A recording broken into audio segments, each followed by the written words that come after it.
রিয়াজ, এই রিয়াজ, তোর বউ অন্য ছেলের হাত ধরে পালিয়ে গেছে। এখন তুই কি করবি? আমি পালাবো, আমাকে কেউ আটকাতে পারবে না। রিয়াজ, তোমার সাজা মেকু হয়ে গেছে, বাইরে এসো। ওরে আমার শুনে ভালো হচ্ছে মা। ছাড় ওকে, কেন আসছিস তুই এই বাড়িতে? আমি আমার ছেলেকে নিতে এসেছি। কিসের ছেলে? উনি বদমাশ কোথাকার, ওর হাতে আমার নাতিকে তুলে দিয়ে আমার নাতির জীবনটা নষ্ট করবে নাকি?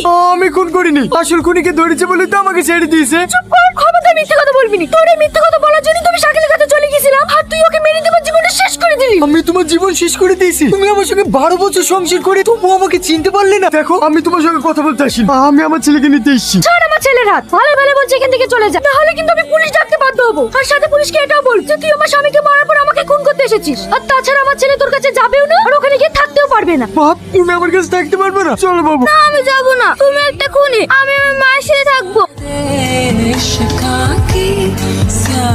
তুমি মুক্তি পেয়ে গেছো।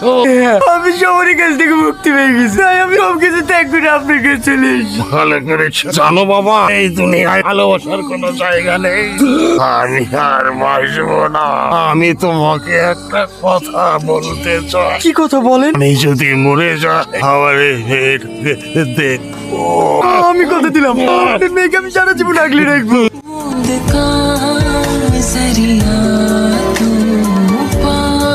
আমি তো তোমার আব্বাকে কথা দিয়েছি, আমি তোমাকে বিয়ে করে সারা জীবন আগলে রাখবো। আমি পড়াশোনা করে অনেক বড় ডাক্তার হয়ে আমার ভাইকে বুঝিয়ে দিতে চাই, মানুষ যত বড়ই হোক না কেন, কখনো তার অতীত ভোলা উচিত নয়। ঠিক আছে, তাই হবে। দিনরাত পরিশ্রম করে হলেও আমি তোমাকে ডাক্তার বানাবো।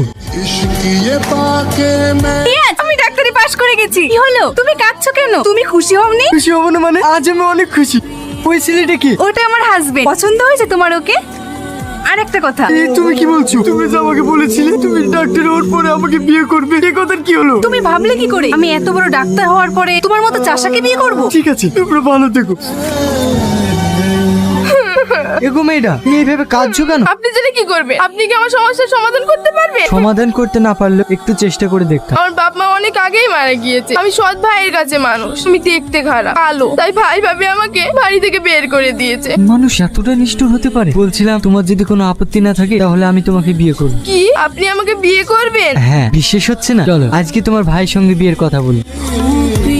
রিয়াজ, তুমি আমাকে ক্ষমা করে দাও। আমি আমার ভুল বুঝতে পেরেছি। এই পৃথিবীতে স্বামী ছাড়া আর কেউ আপন হয় না। আমি জানি তুমি নির্দোষ, তুমি শাকিলকে খুন করোনি। তুমি বাড়ি চলো, আমরা আবার নতুন করে জীবন শুরু করব। তুমি আসতে অনেক দেরি করে ফেলেছো, তুমি এখান থেকে ফিরে যাও। আমি চাই না দ্বিতীয়বার তুমি আমার চোখের সামনে আসো। আমি তো তোমার কাছে ক্ষমা চেয়েছি। আমি যদি তোমাকে ক্ষমা করে দিয়ে তোমার সঙ্গে যাই তাহলে আমিও তো তোমার মতো বেঈমান হয়ে যাব। আমি এই মেয়েটাকে কথা দিয়েছি, মেয়েকে বিয়ে করবো। চলো ঘরে।